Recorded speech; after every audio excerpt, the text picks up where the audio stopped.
I woke up with a sticky feeling on my fingertip and an emptiness in my chest I couldn't explain. At first, I thought maybe I'd knocked over my tea again, or left the pen uncapped after signing a birthday card. But when I looked closer, I saw the smudge faint, violet, and unmistakably the kind of ink used on legal documents. My skin, my fingerprint, had been used for something. Something I hadn't agreed to. My name is Margaret Elwood. I'm 78 years old. I've lived in this house for 42 years, raised 2 children under its roof, nursed my late husband through his final breaths in our bedroom, and planted every single rosebush in the front yard. That house isn't just wood and plaster. It's my history, my sanctuary. And now someone had tried to erase me from it. I didn't want to jump to conclusions. But by the time I shuffled down the hallway and saw the kitchen table wiped clean, no papers, no pens, no empty mug, a chill passed over me. Eleanor, I called. My daughter came in from the backyard. She was holding a gardening glove, but her face tightened as soon as she saw me looking at my hand. What is it? She asked too quickly. I held up my finger. Why is there ink on my hand? She froze. Just for a second. But I saw it. Oh, maybe from the crossword, she mumbled. You did one before bed last night, didn't you? I hadn't. I knew I hadn't. My crosswords were always in pen, and never purple ink. I didn't say anything. Just nodded slowly, letting the silence stretch. Her eyes didn't meet mine. She walked past me, into the living room, and turned on the TV too loud. That was the first time I felt truly afraid in my own home. It started a year ago when Eleanor and her husband Dean moved in to help me. At first, I welcomed it. The house had started to feel big and empty after Harold passed. And yes, I sometimes forgot things: the stove, the dates of appointments, little things. I thought having family around would be a comfort. But comfort slowly curdled into control. They said I should stop driving. Then they suggested I give them power of attorney, just in case. They began managing my appointments, my groceries, my mail. I wasn't even sure when my last bank statement came. When I asked, Eleanor would say, "Don't worry, Mom. It's all taken care of." I thought they were helping me. But now I see they were preparing something else. The next day, I called my friend Janet from the community center quietly, from the landline in the hallway. She's sharp, sharper than me these days, and I trust her. "Margaret," she said after I told her about the ink, "you need to check your deed. Right now. The deed. To your house. You need to know whose name is on it." That night, when Eleanor and Dean were out dinner with friends, they said I pulled out the old lockbox from the linen closet. It still had Harold's handwriting on the label, House Deed Marriage Insurance. The deed was still there, but there was a newer one, stapled on top, dated 2 weeks ago, and it had my signature, or rather, my fingerprint pressed next to a notarized statement. It said I had willingly transferred ownership of the house to Eleanor and Dean. The ink was the same color as the one still faintly on my finger. My knees nearly gave out. I sank to the floor, holding the paper in shaking hands. They had done it while I was sleeping. I don't remember crying, just sitting, for a long time, listening to the quiet hum of the refrigerator, feeling like the air had turned to stone. This house was mine, and yet, a single piece of paper now said otherwise. I knew I needed help, but who would believe me? An old woman who sometimes forgot what day it was. My children could claim I was confused, senile, even delusional. But I wasn't. Not about this. That night, I stayed up until dawn, hiding the original deed and the new one in my sewing box under a layer of old fabric scraps. When Eleanor returned, I pretended to be asleep. She didn't know I knew. Not yet. For the next few days, I played along, ate meals with them, laughed at Dean's tired jokes, let Eleanor brush my hair and bring me my pills. I kept my eyes open, and I started writing everything down: dates, times, what they said, what they didn't. I found an old notebook in the pantry drawer. Every time they left the room, I scribbled. They started whispering more, closing doors when they talked. I overheard them one night. "We just have to hold out a little longer," Dean said. "Then we can sell. The market's hot. She's not going to live." No, I wouldn't. But I wasn't going to die while they stole what I'd spent my whole life building. I called Janet again and asked her to come over.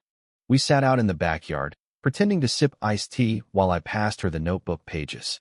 Her mouth tightened as she read. "You need a lawyer," she said. "A good one." "But I can't pay," I whispered. They've taken everything." She put her hand over mine. "Then we'll go to legal aid. And I'll drive you. You're not alone in this, Margaret. For the first time in weeks, I let myself cry. Just a little. Then I folded the papers back into the envelope and slipped them into my coat pocket. The appointment was the following Thursday. I told Eleanor I was meeting a friend for lunch. She didn't question it. Not out loud, anyway. The lawyer, a woman in her 30s with a calm, clear voice, looked through my papers and said, "This is fraud and elder abuse." The words hit like a freight train, but they also steadied me. She explained we'd need to contest the deed in court, that my fingerprint alone wasn't enough to count as consent, especially if I was asleep, and there were no witnesses or video. But it will take time, she warned, and they'll fight it, especially if they think the house is theirs now. I nodded. Let them try. When I got home, Eleanor was waiting. "How was lunch?" she asked, stirring something on the stove. "Lovely," I said, sitting down calmly. I didn't show my fear anymore. I wore it like a coat turned inside out, invisible from the outside. But inside, I was burning. I had taken the first step, and I wasn't going to stop. The following week was a strange kind of theater. Eleanor still brought me tea in the morning. Dean still fixed things around the house that didn't need fixing. But the tension was thick like the air before a summer storm. I played my part, smiled when they asked me to, nodded as if I believed every word they said. But I was no longer their puppet. I was learning how to cut the strings. I met with the lawyer twice more. We prepared documents, filed an injunction, and she advised me to gather witnesses, anyone who could testify to my mental clarity, my routine, even my sleeping habits. Janet, bless her, helped track down old neighbors and friends from church. She even called my doctor. I didn't know anyone would fight this hard for me. Meanwhile, Eleanor and Dean made plans. I overheard them late one night. "She's not asking questions anymore," Dean said. "Good," Eleanor replied. "The agent said we could list next month. We'll make enough to move closer to the coast. She'll go to a care facility, right?"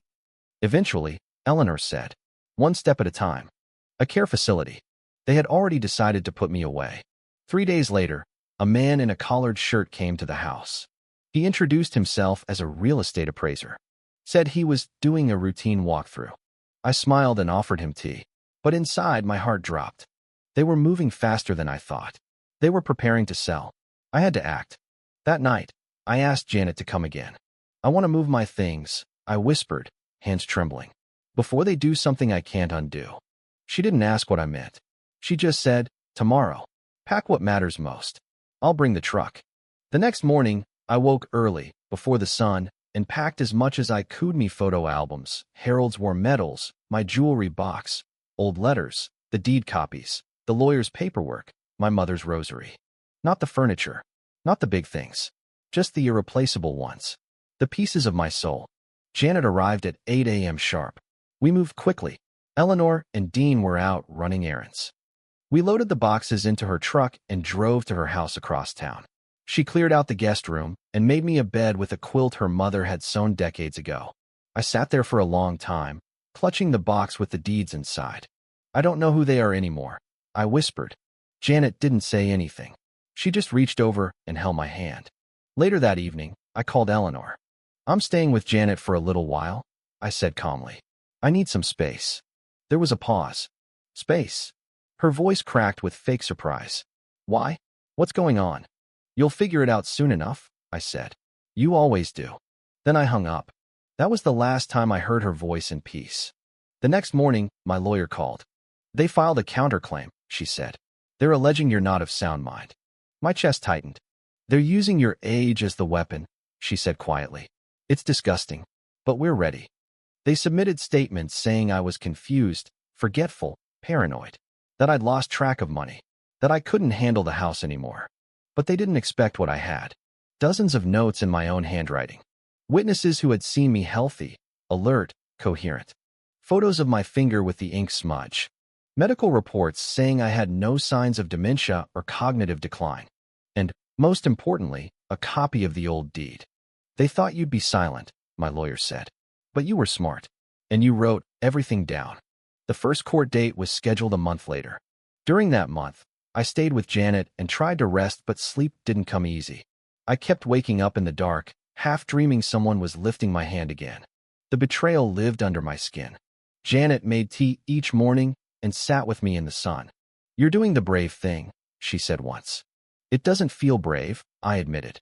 It feels like surviving. That's what bravery is, sometimes, she whispered. Getting back up. On the day of the hearing, I wore my late husband's wedding pin and a dress I hadn't touched since his funeral. Eleanor and Dean sat across the courtroom, whispering between themselves. Dean didn't even look at me. Eleanor only did once and her expression was unreadable. My lawyer presented the evidence calmly and firmly. The signature in question, she said, pointing to the copy of the deed, is not a signature. It is a fingerprint. She turned to the judge. Not placed in a bank. Not with a witness. Not in a lawyer's office. It was done in this woman's sleep. The judge examined the documents closely. He asked me to stand. Mrs. Elwood, he said, do you understand what this hearing is about? I raised my chin. Yes, Your Honor, I replied clearly. My daughter and her husband took my fingerprint without my knowledge to steal the house I built with my husband. There was a long silence. Then the judge nodded. I believe you, he said. It didn't end there, not completely. Eleanor and Dean hired their own lawyer. They tried to stall the process. Said I was being manipulated by outside influences. Tried to paint Janet as a schemer. But the truth was too heavy to bury. Eventually, after months of hearings, testimony, and stress, the judge issued his ruling. The deed was nullified. The court acknowledged the signature as fraudulent and coerced. Ownership of the house was restored to me. But by then I no longer wanted to go back. The house felt poisoned. Not by spirits, but by memories. I visited once, just to walk through it. Janet came with me. The garden was overgrown. Eleanor and Dean had moved out weeks before, once the court order came down. Inside, the furniture was dusty. The curtains were drawn. Some of my things were missing, but most remained. My husband's chair. The photo of our wedding day. I stood in the middle of the living room and let out a breath I'd been holding for too long. This place is yours again, Janet whispered. I nodded. Yes, but I've changed. And so has it. I left that afternoon with a small box of things I'd forgotten the first time. I didn't lock the door when I left. I live with Janet now, not because I can't be alone, but because I don't want to be. We laugh often. We cook meals together. Some nights, we sit out on the porch with blankets and remember our husbands, our younger years, our children before things got complicated. The lawyer helped me set up a new will, new protections, new layers of defense. I learned that loving someone doesn't mean surrendering everything. I still miss the daughter I thought I had, but I won't miss the woman she became. It's been 6 months since the trial ended. Sometimes, I still wake with that sticky feeling on my hand. But now I wash it off, and I remind myself, that print may have been used without my permission, but my voice-me truth could never be stolen. Sometimes, when the sun sets and shadows crawl over Janet's front porch, I wonder what would have happened if I hadn't noticed the ink. What if I'd dismissed it as a dream? What if I'd let them gaslight me again, like they had for months? That one smudge so small, so faint was a warning from the universe. And maybe, from Harold. He used to say, don't let anyone take what you bled for. And that house, that life, I bled for it. Through childbirth, grief, loneliness, love, patience. Every inch of that home had a piece of me. So I fought, not for the bricks, but for my dignity. It's hard to describe what betrayal from your own blood feels like.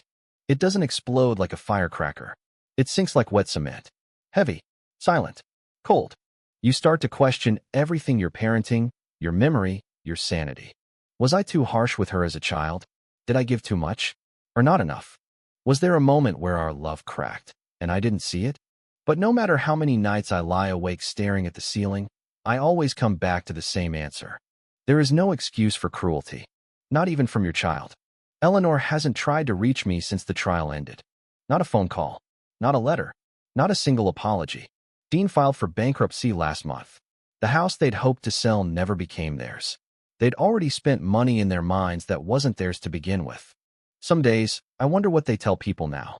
Do they paint me as the senile old woman who turned on them? Or do they hide the truth, ashamed of what they did?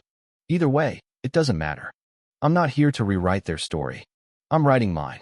The lawyer sent me a final copy of the ruling in the mail. I keep it in a new lockbox. Next to it, I added something else. A small photo of myself, smiling on Janet's porch, holding a teacup, eyes bright. I wrote a note and taped it to the inside of the box. It says, If they ever try again this time, I will be ready before they knock. There's a quiet strength that comes with age. When you're younger, you think strength looks like yelling, fighting, demanding justice with your fists clenched. But now I know sometimes strength is silent. It's getting up every day, choosing not to become bitter, choosing to love again, even after your heart's been split in two.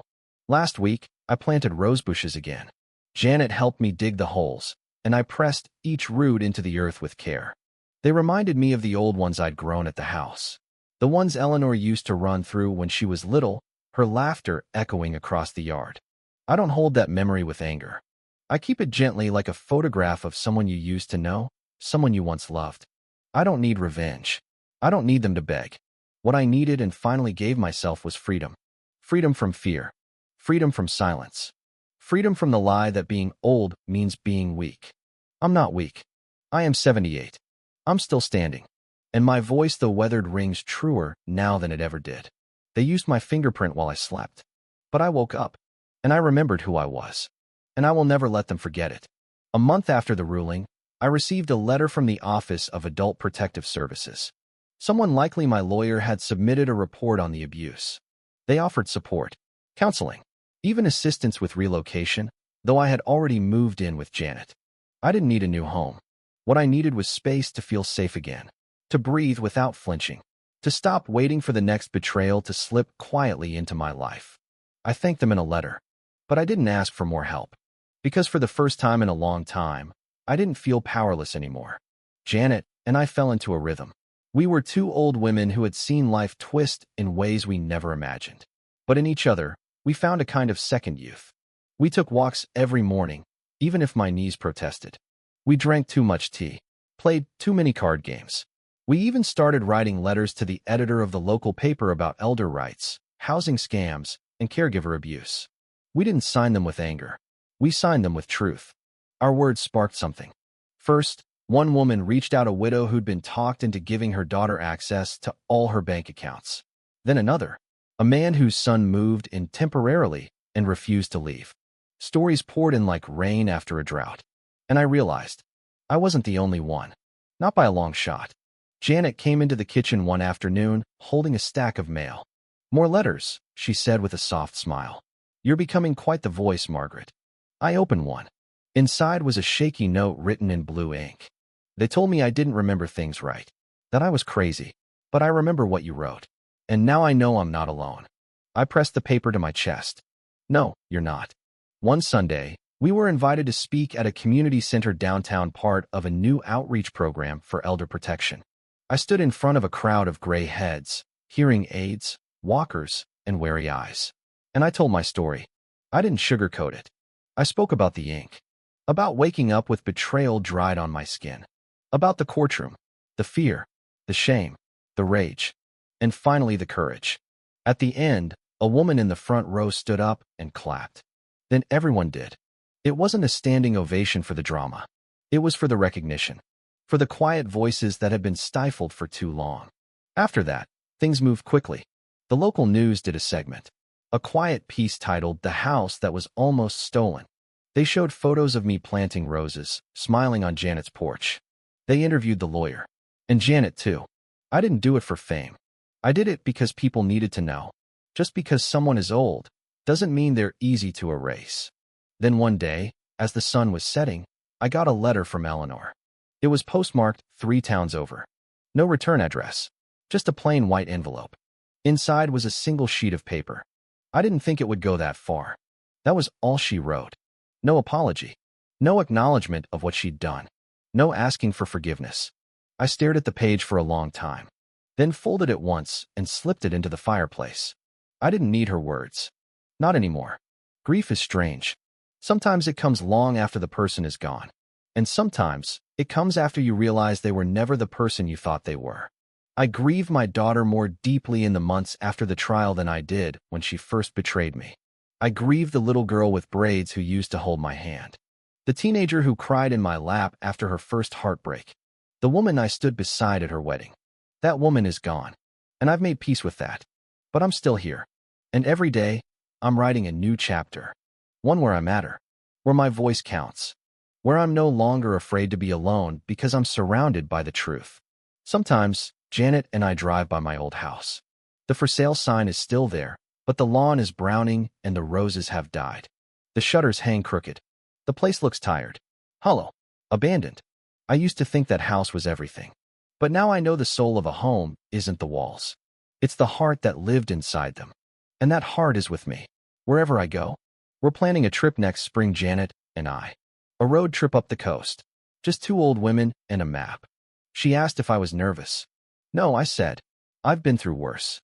And besides, there's nothing scarier than watching your own child become a stranger. After that, every mile forward is a blessing. They used my fingerprint while I slept. But I am wide awake now. And every step I take is mine. The wind felt different the morning we left for our road trip. It wasn't colder, just clearer, as though something heavy had lifted from the air. Janet packed the car with homemade sandwiches, extra blankets, and a pair of emergency reading glasses for both of us. I brought the notebook, the one I used to document every word Eleanor and Dean had said in those long, uneasy months. It was dog-eared and worn, but I wasn't ready to throw it away. Not yet. Some memories, even painful ones, are worth keeping, not for punishment, but for perspective. We drove up the coast in silence at first. Not an awkward silence. A companionable one. The kind you earn when someone has stayed beside you through your unraveling and helped you weave yourself back together. By the second hour, we were laughing about how Janet had once broken her wrist trying to roller skate at 70. I didn't even fall on the skates, she said. I tripped over the shoelace on my way to the driveway. By the fourth hour, we'd cried. Quiet tears. No explanations. Some wounds don't need to be retold. They just need room to breathe. In Monterey, we stopped at a seaside inn. The woman at the desk said, "You two remind me of my grandmother. Strong. Determined." Janet smiled. "She reminds me of mine too," she said, nodding at me. That night, we walked along the boardwalk, barefoot, letting the sand chill our toes. I hadn't felt the ocean since before Harold died. I told her, I thought my story would end in that house. I really did. Janet didn't laugh. She just squeezed my hand.